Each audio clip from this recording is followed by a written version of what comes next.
Namaste.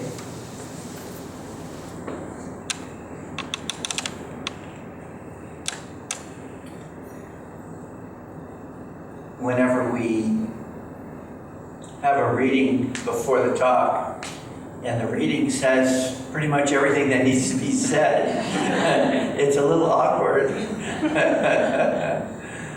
So,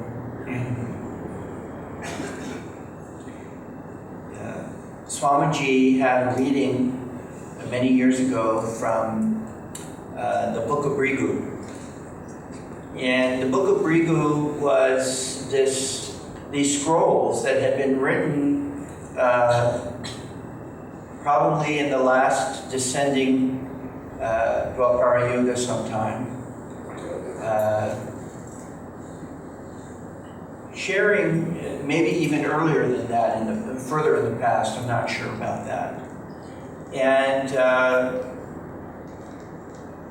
describing the lives of many people.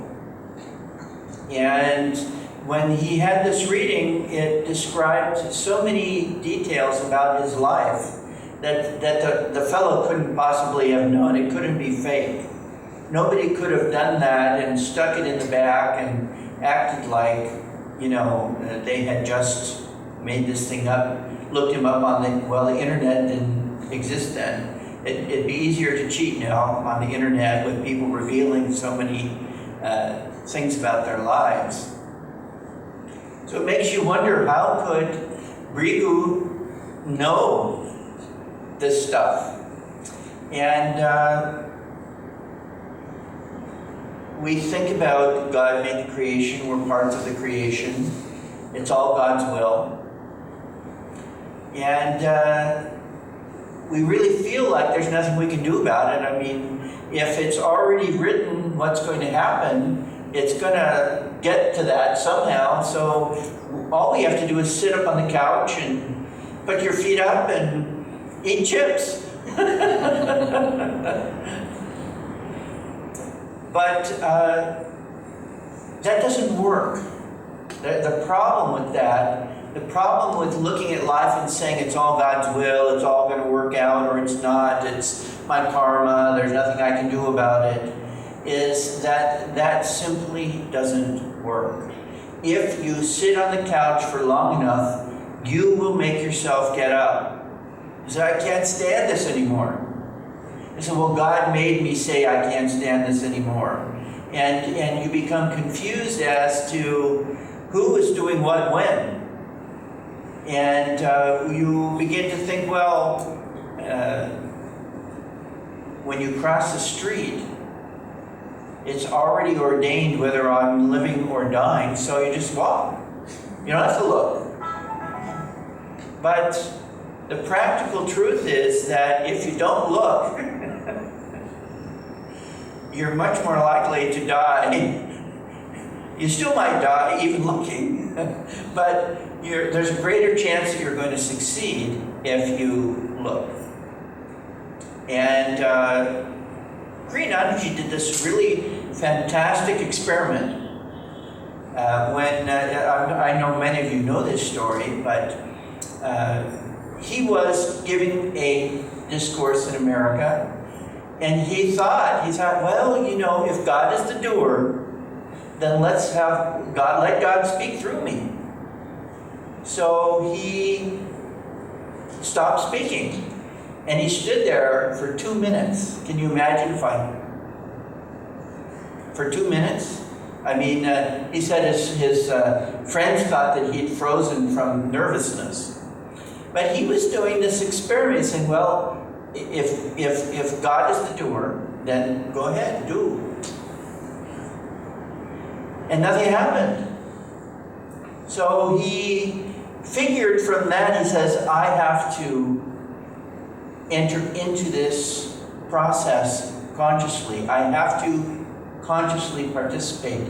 I have to act. And Master wrote a prayer that was really the description of our understanding about self-effort. He said, I will reason, I will, I will act. But guide thou my reason, will, and actions in all paths, in all things. So this is the key, is that we need to understand that it's our attunement to God's will. It's our interest in joining with God's grace consciously that makes the difference in life actually working in the best possible way. If you're playing a game and you don't know the rules, then you might think that the things that happen in the game are quite arbitrary. You can't figure out what's going on. But if somebody explains the game, then you're going to say, oh, now I know why those people were doing this and why this was happening and that was happening. Suddenly it makes sense. If you don't know the rules of the game, it's chaos. But if you do know the rules of the game, then it makes sense. And in the spiritual life, when we become educated by the teachings, when we learn the process of the yoga teachings, when we begin to explore the path with the instructions that we were given, it begins to make sense. It begins to have a kind of what we describe as an imperfect perfection.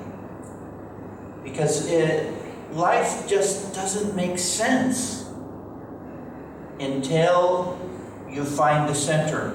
Swamiji used to tell the story of the puppet, the string puppet. If you pull one string individually, it's all chaotic. But if you pull it in the center, then everything lines up properly. We call this simultaneous true. Most of us have been trained in reason. It's either this or that. But the truth is that like a diamond is like a diamond. It has many facets, one truth, but many faces that you can see it, and they're all simultaneously true. So, yes, life is only God. There is no such thing as death. You can't die. You can play in the creation for as long as you want. So it really doesn't matter how long it takes. So you can do whatever you want, whenever you want. But if you want to be happy, if you want to be freed from suffering and the endless cycle of birth, death, and rebirth, then there's a mechanism to do that. And we as souls have to consciously choose to activate that mechanism. Remember the story in the path as Swamiji tells. He said, a master said, well, if you really say you're free, you can be free. But one of the disciples said, well, if I said I was free, I wouldn't be free, would I?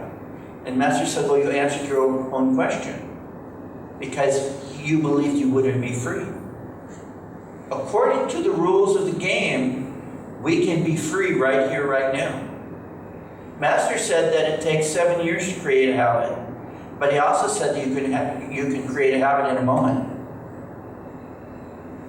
Simultaneous true.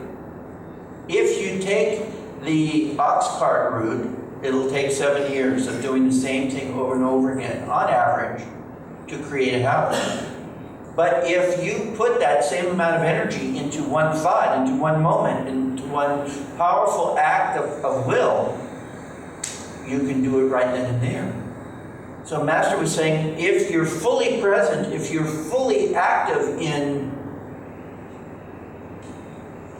consciously acting in this world, in harmony with God's will for your life, then you can accomplish anything at any time. We live somewhere in the middle in terms of our practical experience. We sometimes feel that God's flow is coming through our life, and sometimes we feel totally lost and we don't know what to do. Sometimes we feel really motivated, and sometimes we feel very passive. But if we observe the practicalities of the life that we live, regardless of the story behind it, if we don't apply self-effort, then less happens. So even if it's an illusion that we have to participate with, to the extent that these are simultaneous truths. The coin has, the head side and the tail side, but they're both there all the time. You look at the coin, you can't see both sides at the same time, but you know when you're looking at one side, the other side is still there. There's a story of a man who, in Alaska, it's very cold, a lot of snow, and he was traveling through the wilderness, and he was really freezing. It was very cold. It was snowing. The trees were heavy with snow. And he finally decided that he couldn't go on, so he had to stop and get underneath a tree and try to build a fire, which was not easy to do. But he managed to build a fire. And he was just starting to get warm, and the snow in the upper branches of the tree, because of the heat of the fire, fell down on the fire. He freezes to death. So he had self-effort, but he didn't have self-effort with experience. If he had been an experienced mountaineer, he would have known not to do that. He didn't realize that if he got into a place, it was protected. He started the fire. He had good self-effort. But that self-effort was not in harmony with a larger truth that he did not have knowledge of in that moment. He got the message, oh, I think I made a mistake. But for that incarnation, it was done. He froze. So we can, and most people do, we live by our mistakes. We live by the things that we don't do right, and the thing is that method is slow and dangerous. But if we take advantage of those who've come before us, if we take advantage of the understandings that have been given to us in the writings and in the tradition that we follow, then we can have self-effort with the shared experience of that larger group. And of course, the most reliable experience is of the masters. So there's a lot of books out there, but they're not all the same.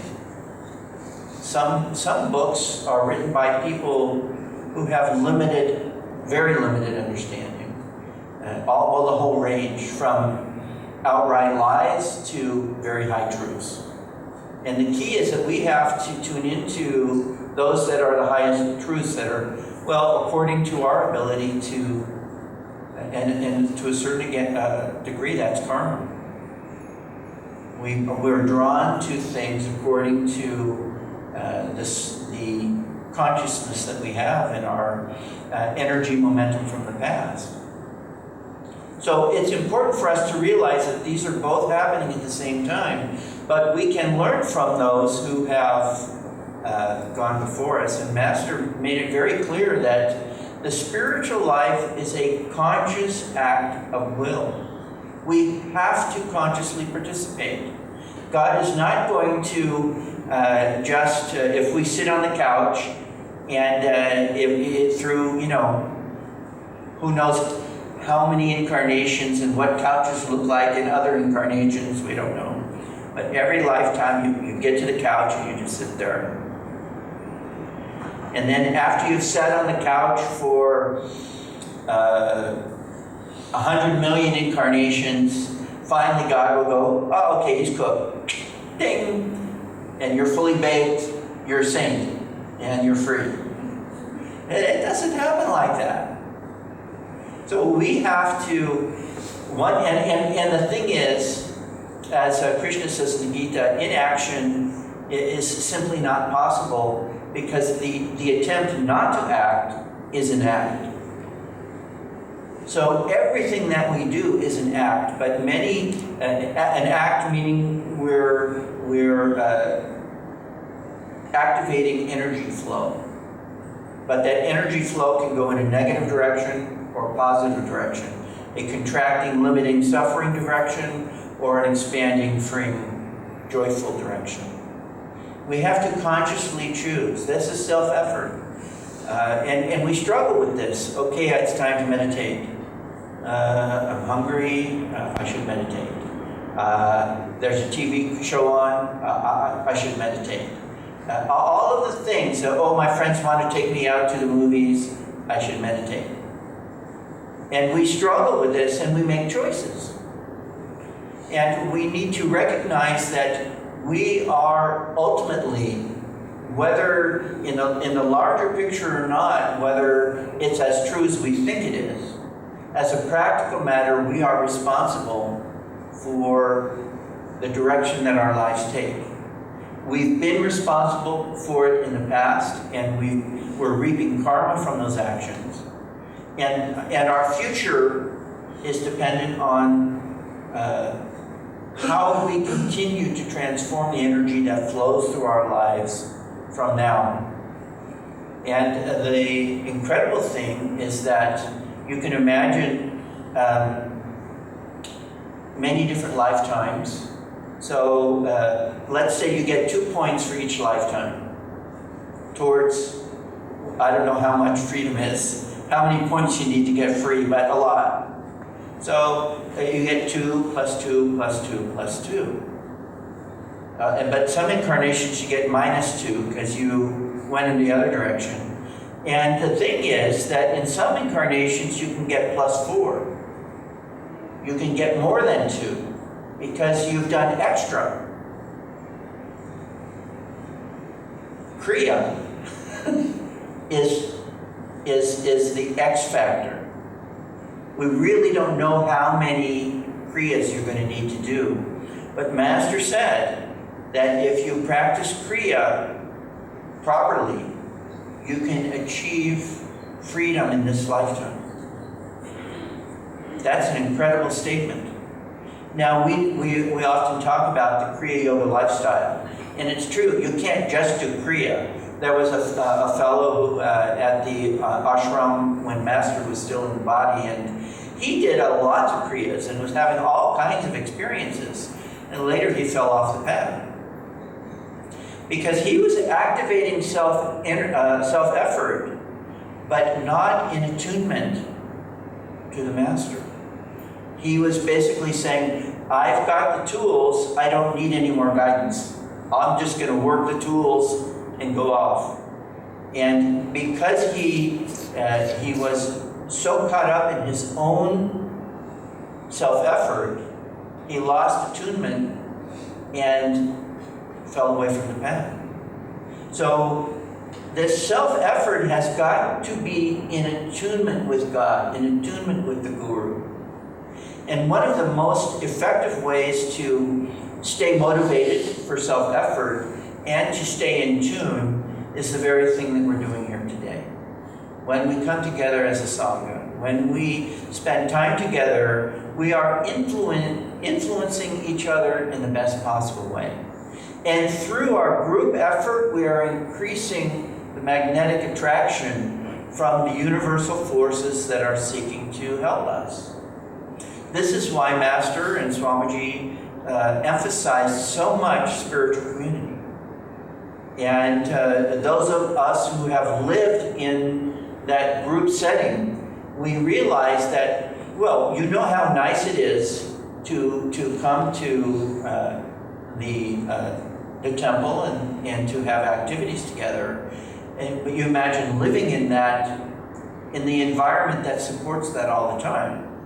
That doesn't mean you're always with other people, but what I mean is that the surrounding environment is saying yes to positive, expansive growth instead of let's go goof off and take it easy.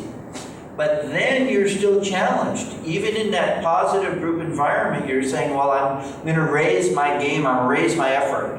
If I was a cricket player, I'd say I'm going to play with more advanced players. I'm going to force myself to do something greater. But then you have to increase your dedication. You have to bring your imagine. So we always think, well, wouldn't it have been great to live with Master?